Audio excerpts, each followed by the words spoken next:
ଆଜି ଆମ୍ବ ଚୋରି କରୁ କରୁ ବଞ୍ଚି ହିଁ ଗଲୁ। ଆଜି ଖରା ବେଳେ ବ୍ଲଗ ଷ୍ଟାର୍ଟ କରିଲି। ଆମ ଗୁଲୁକୁ ଦେଖ, ଗୋଟେ ନୂଆ ବ୍ୟାଗ ଆଣିଛି, କେମିତି ଦେଖଉଛି। ଆଉ ଟାଇମ ତ ଆପଣ ମାନେ ଦେଖିପାରୁଥିବେ, ଇଏ ହଉଛି ମୋ ମାମୁଙ୍କ ପୁଅ।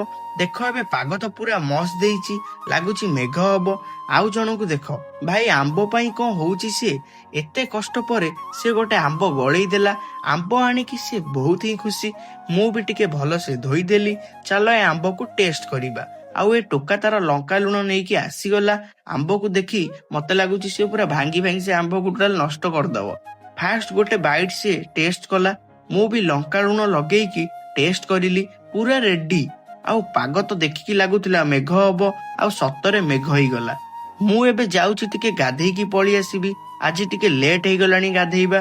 ଦେଖ ଆର 80 ଲକ୍ଷ ଟଙ୍କିଆ ସୁ ନୂଆ ଆଣିଛି ନା, ଦେଖେଇବ ଆଉ। ମୁଁ ଗାଧେଇକି ପଳେଇ ଆସିଲି, ଚୁଟିଟା ଭଲସେ କୁଣ୍ଡେଇ ଦେଲି। ବର୍ଷା ହଉଛି, ହେଲେ ଇଏ କଣ, ଇଏ ହଉଛି ଯେମିତି ମତେ ଲାଗୁଛି ଆରେ ଭାଇରେ ଇଏ ତ ତେଙ୍ଗେ ତେଙ୍ଗେ। ଛାଡ।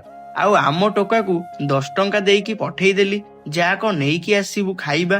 ତାର 2ଟା କୁରକୁରେ ନେଇକି ପଳେଇ ଆସିଲା, ଆଉ ମୁଁ ତ ଖାଇ ଚାଲିଲି।